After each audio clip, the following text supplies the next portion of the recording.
Because it's about the controversial overhaul of the US H-1B visa program, and that's causing widespread concern amongst Indian tech companies, amongst Indian engineers, their families. Millions of families are trying to grasp the full impact. Since the announcement, there's been a lot of confusion mounting over this major shift in American immigration policy. So on the 20th of September, the government of the United States announced a shocking $100,000 fee for H-1B visas. A day later, they clarified that this fee was limited to new applicants and new applications, not for existing visa holders or even for renewals. Then the White House hinted at possible exemptions. Doctors, for example, will not be brought under the ambit of H-1B.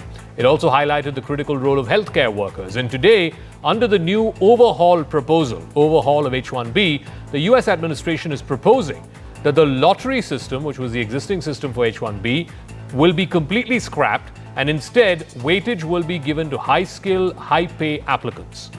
Now, many countries around the world already use what is called a points-based system to fix eligibility for work visas. In the UK, for example, 70 points are needed, 50 are mandatory, and 20 are tradable. You need 70 points to be able to move to the UK on a work permit or on some kind of non-immigrant work visa.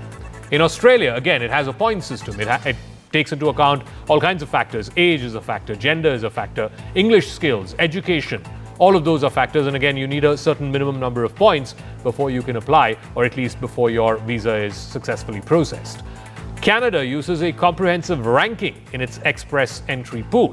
New Zealand too requires at least 6 points for you to emigrate there.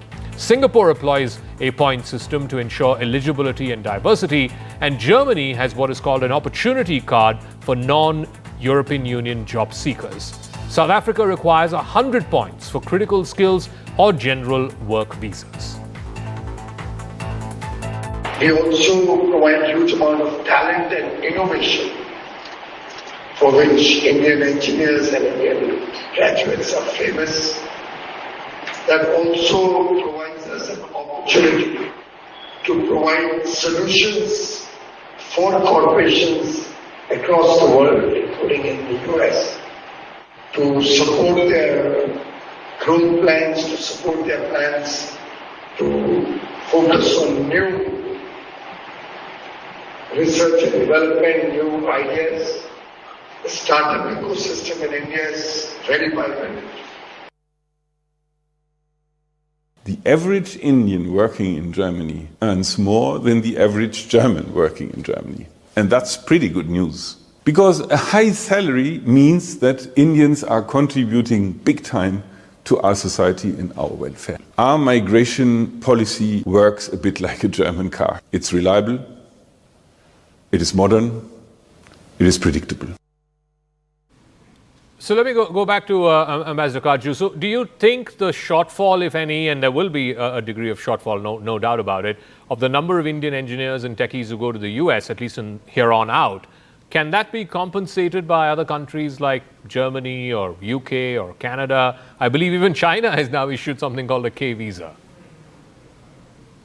I don't really know. I think the attractions of the United States are unique, and they are rooted in some kind of tradition in many parts of the country. For example, in Andhra Pradesh, in Telangana. Naturally, someone who is looking out to go abroad for work, and if his path to the US is blocked, might look at Germany. But he will, I'm sure he or she will see how the H-1B visa system evolves. I think if you recollect, Lutnick, while he was made his first announcements, said that this is not the final word, that we are still evolving this policy. Now, I'm not saying that what they've done is correct, but I do think that Indians, while they would very much look at other pastures, will still find America the greenest. And Trump has made it quite clear that he is trying to pressure us from both ends. That is my feeling. Through tariffs at labor-intensive industry, through H-1B visa at the high-end of our employment. I think you played a clip of our commerce minister, and he's right. We have enormous talent. But Trump is not impressed with these things. I think we should be conscious of the man we are dealing with. We are dealing with, of course, a very mercurial man, but a very smart man. I take it as an assumption that no one could be in his position unless he was smart.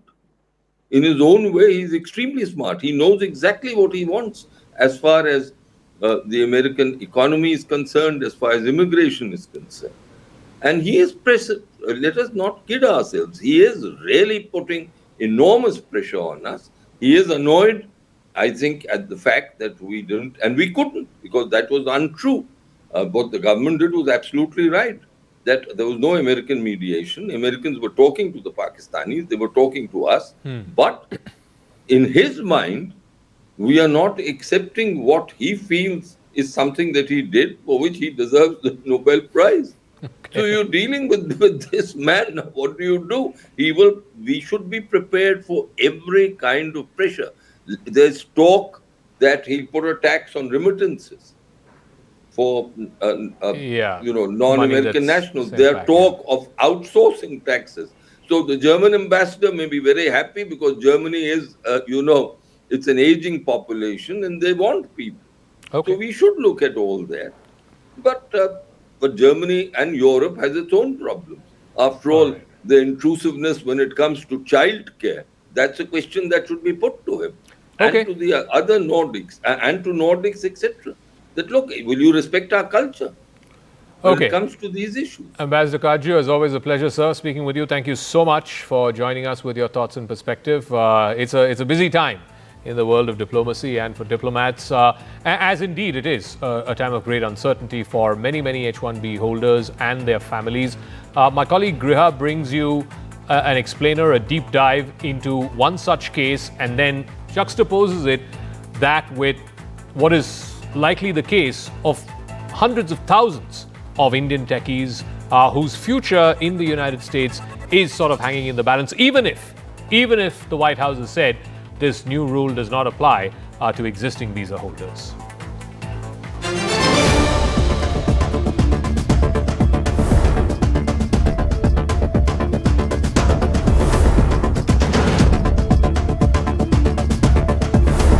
He had tried 3 times and lost all 3. Yet, instead of giving up, 26-year-old Bengaluru technologist Tanush Sharanarthi shifted lanes. He refused to remain a lottery number. He leaned into merit. And finally, he won something far more reliable than chance: a US O1 visa for individuals of extraordinary ability.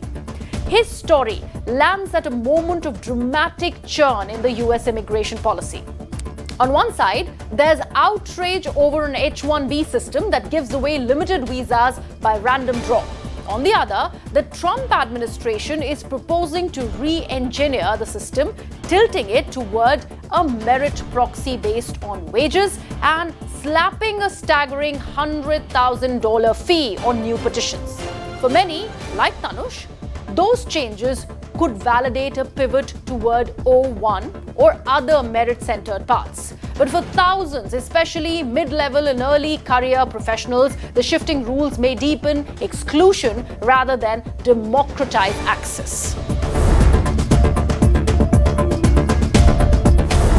Since its inception, the H-1B program has capped new visas at $85,000 per year, including $20,000 for advanced degree holders. Demand routinely exceeds supply by several multiples. In 2024, more than 339,000 registrations were submitted. Only 120,000 were selected. The rest were left to the vagaries of the lottery. This randomness has long rankled critics. Jobs, families, careers hinge on chance. Even well-qualified applicants, those with top institutions, strong portfolios, or in-demand skills, can be rejected repeatedly. Enter the O1 visa, an uncapped non-immigrant visa reserved for those who can show exceptional ability in fields like science, business, arts, or education. It's built on standards, major awards, high-impact contributions, original work, media recognition, etc.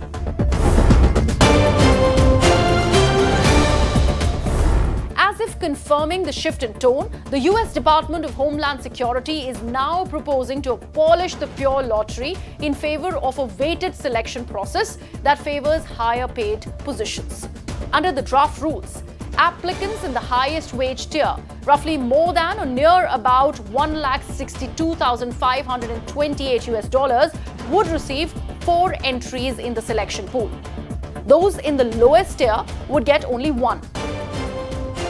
The theory to reduce abuse, reward top talent, and push hiring towards senior, better paid roles. This is not a full merit visa, but a merit proxy via wages. The intention is to realign H-1B with specialty skills more than volume. But draped over that proposal is a bombshell: a $100,000 fee on new H-1B petitions. The administration claims it applies only to new applications, not extensions or renewals. This fee outstrips current filing costs, which range in the low thousands, by orders of magnitude, however. The policy rollout is timed for disruption as early as the 2026 lottery cycle. But the legal challenges loom. Prior attempts to change H-1B rules under Trump were struck down or withdrawn. The final shape of this will depend on litigation, public comments, and congressional scrutiny. If this is where the system is heading, here is who stands to gain and who stands to lose. Winners will include senior specialized professionals whose roles command high wages. Their odds improve under a weighted system. Top-tier firms with deep pockets and the ability to pay premium salaries, absorbing higher costs and fees. Applicants like Tanush, who already stack credentials and can ride the intersection of merit and income. Losers will include early career workers, graduates, junior roles, whose salaries fall in lower tiers. Startups and smaller firms that can't stretch compensation or absorb punitive fees. Applications from countries with high demand, especially India, which accounts for 71% of the H-1B beneficiaries. The risk of chilling innovation, roles that are inherently low-paid but strategic, research, social, tech, non-profit, might be sidelined. The $100,000 fee, in effect, multiplies the barrier. It transforms what was once a modest cost of entry into a gate so high that many cannot even attempt. The weighted lottery might feel like merit filtered, but the fee feels like a toll gate. So here's what to watch out for and what to do. Public comment period. DHS is accepting feedback. This is one lever where voices from India, academia, startups, workers can shape the final rule. Legal suits. Past efforts to overhaul H-1B were halted. Courts may again question the fee, the wage proxy, and statutory authority. Firm strategies. Companies may shift more roles offshore or prepay salaries to bump candidates into higher tiers. Visa pivots. We could see surges in O1, EB1, or alternate paths, L1, OPT, as aspirants hedge their bets. Talent outflows. If US becomes too costly or unpredictable, India, Canada, Europe may become more appealing landing pads for global tech talent. The US is rewriting the rules of skilled immigration in real time. The lottery doesn't disappear, it evolves. And in that evolution, the leverage is shifting. Tanush's rise over the H-1B glitch is powerful not just because he won, but because he refused to remain in the game as defined. He redefined the game. As the rules shift again, many will watch whether the system finally rewards the ability or simply raises the entry toll. In this moment of transition, it is Tanush's journey that matters more than ever.